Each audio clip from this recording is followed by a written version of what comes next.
கற்றது உலகளவாகவும் கல்லாதது கைமண்ணளவாகவும் இருக்கட்டும். Hello everyone, எல்லாரும் எப்படி இருக்கீங்க? நல்லா இருக்கீங்களா? இன்னைக்கு நான் பேச போற டாபிக் என்ன அப்படின்னு பார்த்தீங்கன்னா, கேரளாவில் ஒரு ரேகிங் சம்பவம். அதை பற்றி தான் இந்த வீடியோவில் உங்ககிட்ட வந்து பேச போகிறேன். என்ன கௌதமா, ஒரு 2-3 வாரத்துக்கு முன்னாடி ஒரு ஸ்கூல் பையன் 26 ஃப்ளோர்லேருந்து கீழே விழுந்து ரேசிசம்னால இறந்தானே. அந்த பர்டிகுலர் வீடியோடைய அப்டேட்டா அப்படின்னு கேட்டிங்கன்னா இல்லை. இது திரும்பவும் இன்னொரு விஷயம் நடந்திருக்கு. அதை பற்றி தான் இந்த வீடியோவில் நான் உங்ககிட்ட வந்து பேச போகிறேன்.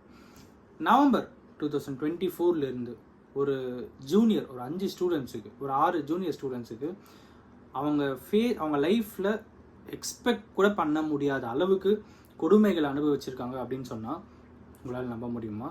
ஒரு 5 ஸ்டூடெண்ட்ஸ், சீனியர்ஸ், இவங்க ஃபஸ்ட் இயர் சேர்றாங்க, second year students, third year students, ஒரு 5 பேர் இந்த 6 ஜூனியர்ஸை பண்ண சித்திரவதை இருக்குது பார்த்தீங்களா? அதெல்லாம் வந்து எப்படி சொல்கிறதுனே தெரியல. ஸோ அந்த அளவுக்கு ரொம்ப ரொம்ப மோசமாக இருக்குது. என்ன ஆச்சு அப்படிங்கிறது தான் இந்த வீடியோவில் உங்ககிட்ட நான் வந்து பேச போகிறேன். கேரளாவில் கோட்டயமில் nursing college, government nursing college, ஓகேங்களா? நான் ஏன் இதை கவர்மெண்ட் நர்சிங் காலேஜ் சொல்கிறேன் அப்படின்னா, ஏன் இவ்வளோ அழுத்தி சொல்கிறேன்னா அது காரணம் இருக்குது. அந்த காலேஜில் 6 ஸ்டூடெண்ட்ஸ் ஜூனியர்ஸாக வந்து சேர்றாங்க. நிறைய பேர் சேர்ந்துருக்காங்க. அந்த ஹாஸ்டலில் ஃபர்ஸ்ட் ஃப்ளோர், கிரவுண்ட் ஃப்ளோரில் ஒரு 6 பேர் வந்து இருக்காங்க. ஸோ அவங்களுக்கு மேலே, அதுக்கு மேலே அப்படின்னு பார்த்தீங்கன்னா இந்த செகண்ட் இயர், தேர்ட் இயர் ஸ்டூடெண்ட்ஸ்லாம் வந்து ஒரு 5 பேர் இருக்காங்க. இந்த 5 பேர் என்ன பண்ணுறாங்க அப்படின்னு பார்த்தீங்கன்னா, இந்த 6 ஸ்டூடெண்ட்ஸை டெய்லி போயிட்டு ரேகிங் பண்ணுறாங்க. எப்படி ரேகிங் பண்ணுறாங்கன்னா, வேறு ஒன்றுமே இல்லை, எனக்கு காசு வேணும், காசு கொடுத்தேன்னா விட்டுருவேன், இல்லை நீ காசு கொடுக்க மாட்டேன் அப்படின்னா உன்னை அடிப்பேன், உன்னை நான் என்ன வேணாலும் பண்ணுவேன், உன்னை நான் சித்திரவதை பண்ணுவேன், உன்னை பயங்கரமாக போட்டு டார்ச்சர் பண்ணுவேன் அப்படின்னு ரொம்பவே மிரட்டியிருக்காங்க. அந்த பசங்களை வீடியோஸ், அவங்கள குடிக்க வைக்கிற மாதிரி வீடியோஸ் எடுத்து வச்சு அதை மிரட்டி நீங்கள் காசு கொடுத்து தான் ஆகணும் அப்படின்ட்டு. எவ்வளோ அப்படின்னு கேட்டிங்கன்னா, ஈச் 800 எனக்கு கொடுங்க அப்படின்ட்டு. ஒரு ஜூனியர் ஸ்டூடெண்ட்டும் 800 கொடுக்கணும். இதுதான் வந்து அவங்களுக்கு கொடுக்கப்பட்ட ஒரு ரூல், ஓகேங்களா? இந்த 800 நீ கொடுத்தா தான் உன்னை விடுவேன், இல்லைன்னா நான் நீ குடிக்கிற மாதிரி இந்த வீடியோவை நான் போட்டு காமிப்பேன், மிரட்டுவேன், உன்னை என்ன வேணாலும் பண்ணுவேன் அப்படின்ற மாதிரி அந்த 5 சீனியர்ஸ் பண்ணியிருக்காங்க. ஸோ அதுக்கப்புறம் என்ன ஆகுது அப்படின்னு பார்த்தீங்கன்னா, ஃபர்ஸ்ட் வந்து 800 எல்லாரும் கொடுக்க வைக்கிறாங்க. இன்கேஸ் யாருனா கொடுக்க மாட்டேன் அப்படின்னா நைட்டு கரெக்டாக ஒரு 10:30 மணிக்கு மேலே அவங்க ரூம்குள்ளே போயிட்டு அவங்கள போட்டு அடிக்கிறது, சித்திரவதைப்படுத்துறது, ஸோ ரொம்ப ஒரு த்ரெட்டன்லாம் பண்ணி எனக்கு காசு வேணும் அப்படின்ற மாதிரி ஒரு பக்கம் இது வந்து நவம்பர் 2024 நடந்துருக்கு. 800 அப்படிங்கிறது அவங்களுக்கு பெரிய அமௌண்ட். நான் ஏன் இதை சொல்கிறேன்னா, முன்னாடி உங்ககிட்ட சொன்னேன், இது கவர்மெண்ட் நர்சிங் காலேஜ்னு. ரொம்ப கஷ்டப்படுற ஒரு ஸ்டூடெண்ட்ஸ் தான் அந்த இடத்துல வந்து படிச்சிருக்காங்க, அந்த இடத்துல இருந்தவங்க, ஓகேங்களா? ஸோ அவங்களுக்கு வந்து ஒரு 800 அப்படிங்கிறது ரொம்ப ரொம்ப பெரிய ஒரு விஷயம். அந்த 800 நீ அடிக்கடி நான் கேட்கும்போது நீ கொடுக்கலன்னா நான் உன்னை சும்மா விட மாட்டேன் அப்படிங்கிறது தான் அவங்களுடைய லாஜிக்காக இருந்திருக்கு. ஸோ அதுக்கப்புறம் அங்கே இருக்கிற வார்டன் என்ன சொல்கிறாங்கன்னா, இந்த சீனியர்ஸ் வந்து அடிக்கடி வந்து தண்ணி குடிச்சிட்டு போடுவாங்க, பட் இவ்வளோ பெரிய விஷயங்கள்லாம் பண்ணியிருக்காங்கன்னு எனக்கு தெரியவே இல்லை, தெரிஞ்சிருந்தால் அப்பயே நாங்கள் வார்ன் பண்ணியிருப்போம் அப்படின்னு சொல்கிறாங்க. இன்ஃபேக்ட் வார்டன் ரூமுக்கு பக்கத்தில் தான் ஜூனியர்ஸோட ரூம் இருக்குது, அங்கே தான் இவ்வளோ பெரிய விஷயங்கள் நடந்திருக்கு. போன வாரம் வரைக்கும் என்ன இருக்குன்னு பார்த்தீங்கன்னா, இதே மாதிரி சம்பவம் நடந்திருக்கு. போன வாரம் அந்த சீனியர்ஸ் ஜூனியர்ஸ் கிட்ட போயிட்டு, எனக்கு 800 பத்தாது, எனக்கு 2000 வேணும் அப்படின்னு கேட்டிருக்காங்க. எனக்கு நீ 2000 கொடுக்கலன்னா நான் என்ன பண்ணுவேன் தெரியுமா அப்படின்னு அந்த பசங்களாம் வந்து பயங்கரமாக கஷ்டப்பட்டுருக்காங்க, அழுதுருக்காங்க. இல்லைண்ணா என்கிட்ட அவ்வளோ பெரிய அமௌண்ட்லாம் இல்லைண்ணா, புரிஞ்சுக்கோங்க அப்படின்னு சொல்லி அவங்க கிட்ட கெஞ்சுறாங்க.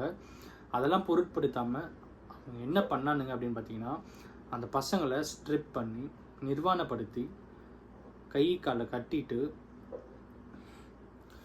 ஒரு டிவைடர், அந்த 2 சைட் ஷார்ப்பாக இருக்கும் பார்த்தீங்களா ஜாமெட்ரி பாக்ஸில், அந்த டிவைடரை உடம்பு மேலே வச்சு சுற்றி, ஸோ அதுக்கப்புறம் அந்த லைக் ஒரு அடிப்பட்ட அந்த இடத்துல ஏதோ ஒரு லிக்விட் விட்டால் அந்த ரொம்ப எரிச்சல் வரும் பார்த்தீங்களா, அந்த மாதிரி லிக்விட், ஏன்னா அது நர்சிங் காலேஜ்னால் ஈஸியாக அவங்களுக்கு மெடிசன் ஆக்சஸ் இருக்குது, அதெல்லாம் எடுத்து அவங்க மேலே ஊற்றி இன்னும் எரியுது அந்த பசங்க அழுது கஷ்டப்பட்டு ரொம்ப கத்துறாங்க. ஓ அப்படியா, இப்போ பாரு என்ன பண்ணுறா அப்படின்ற மாதிரி சொல்லி அவங்களோட ப்ரைவேட் பார்ட்டில் ஒரு 5 கிலோ டம்பிள், 10 கிலோ டம்பிள்ன்ற மாதிரி கட்டி தொங்க விட்டு அதுக்கு மேலே அந்த லிக்விடை ஊற்றி என்னென்னலாம் ஒருத்தன் பண்ணக்கூடாதோ அதெல்லாம் அந்த பசங்களுக்கு நடந்திருக்கு. இவ்வளோ பெரிய விஷயம் அவங்களுக்கு நடந்து முடியும் போது எல்லாம் முடிச்சுட்டு அந்த பசங்க சொன்ன விஷயம் என்ன அப்படின்னு ஆக்சுவலாக அந்த சீனியர் பசங்க அவனுக்கு சொன்ன என்ன அப்படின்னு பார்த்தீங்கன்னா, நீங்கள் 2000 ரெடி பண்ணி வைக்கிறேன், அப்படி வைக்கலைன்னா இது தொடர்ந்து நடக்கும் அப்படின்னு சொல்லிட்டு அங்கேருந்து போகிறாங்க. அப்பயும் இந்த ஜூனியர்ஸ்க்கு என்ன பண்ணுறதுன்னு தெரியல. பட் அதில் ஒருத்தர் மட்டும் என்ன பண்ண பார்த்தா அவங்க வீட்டில் போயிட்டு எல்லாத்தையும் சொல்லிடும். இதுக்கு மேலே என்னால் எதுவும் பொறுத்துக்க முடியாதுன்னு சொல்லி வீட்டில் சொல்லிவிட்டு அதுக்கப்புறம் அவங்க மேனேஜ்மெண்ட்டில் பேசி போலீஸ் கம்ப்ளைண்ட் ஃபைல் பண்ணி இப்போது அந்த சீனியர்ஸை அரெஸ்ட் பண்ணியிருக்காங்க. ஜுடிஷியல் கஸ்டடியில் வச்சு 14 டேஸ்க்கு வந்து இப்போ ஜுடிஷியல் கஸ்டடியில் ஹேண்ட் ஓவர் பண்ணியிருக்காங்க. ஸோ இதுதான் அங்கே நடந்த ஒரு விஷயம். இந்த மாதிரி நிறைய ஜூனியர்ஸ்க்கு நடந்திருக்கும் அப்படின்னும் சொல்லப்படுது. இவ்வளோ பெரிய விஷயம் அங்கே நடந்திருக்கு. அண்ட் இவ்வளோ பெரிய விஷயமும் இட் இஸ் நாட் லைக் ஒரு ஒரு அன்ஹியூமனிட்டியா இதெல்லாம் என்னடா இது, இந்த மாதிரிலாம் விஷயம் என்னடா பண்ணுவீங்க அப்படின்ற மாதிரி கேவலம். அந்த காசு கூட எதுக்கு வாங்கினான்னு பார்த்தீங்கன்னா அவனுக்கு வந்து படித்து பெரிய ஆளாகிறதுக்குலாம் வாங்கலை. அப்படி பண்ணியிருந்தாலும் தப்பு தான். பட் அது கூட இல்லை. அந்த காசு வாங்கினது காரணம் போயிட்டு குடிக்கணும், அப்புறம் வந்து என்ஜாய் பண்ணணும், ஃபன் பண்ணணும். அதுக்காக மட்டும் தான் அந்த காசையை கேட்டு பிடுங்கியிருக்கானுங்க. என்னடா சொசைட்டியில் நீங்களாம் எங்கடா இதெல்லாம் கற்றுக்கிட்டு வரீங்கன்னு எனக்கு புரிய மாட்டேங்குது. ஒரு அமைதியான சொசைட்டி நம்மளை சுற்றி இருக்கே அப்படின்ட்டு யோசிச்சுட்டு இருக்கும்போது இந்த மாதிரி கேரக்டர்ஸ்லாம் எங்கேருந்துடா இதெல்லாம் கற்றுன்னு வரீங்க அப்படின்ற மாதிரி தான் ஃபீல் ஆகுது. அண்ட் இந்த மாதிரி விஷயங்கள்லாம் வரும்போது இது வந்து அந்த பர்டிகுலர் காலேஜில் மட்டும்தான் உலகத்திலே நடக்குதுன்னெலாம் இல்லை. இந்த மாதிரி விஷயங்கள் நிறைய இடத்துல நடக்குது. இந்த ஒரு விஷயத்தை பார்த்து மற்ற காலேஜில் இருக்கிற சீனியர்ஸ்லாம் திருந்தணும் அப்படிங்கிறது தான் இந்த வீடியோவோட நோக்கம். இதை பார்த்தாவது திருந்துங்க. லைஃப் வந்து சில டைம் நமக்கு வந்து ஒரு எச்சரிக்கை கொடுக்கும், ஒரு அலர்ட் மெசேஜ் கொடுக்கும். இதுதான் நாளைக்கு உனக்கு நடக்கும் அப்படின்ட்டு ஒரு அலர்ட் மெசேஜ் கொடுக்கும். அந்த அலர்ட் மெசேஜை இதை நீங்கள் எடுத்துகிட்டு திருந்தலைன்னா நாளைக்கு உங்களுக்கும் இதுதான் நடக்கும் அப்படிங்கிறது தான் இந்த வீடியோவில் நான் உங்கள்கிட்ட ஸ்ட்ராங்காக சொல்லணும் அப்படின்னு நினச்சேன். இந்த வீடியோ இருந்தால் ஒருத்தருக்கு நாலேஜ் ஷேரிங்காக இருக்கும்னு சொல்லி நான் நம்புகிறேன். Thank you so much.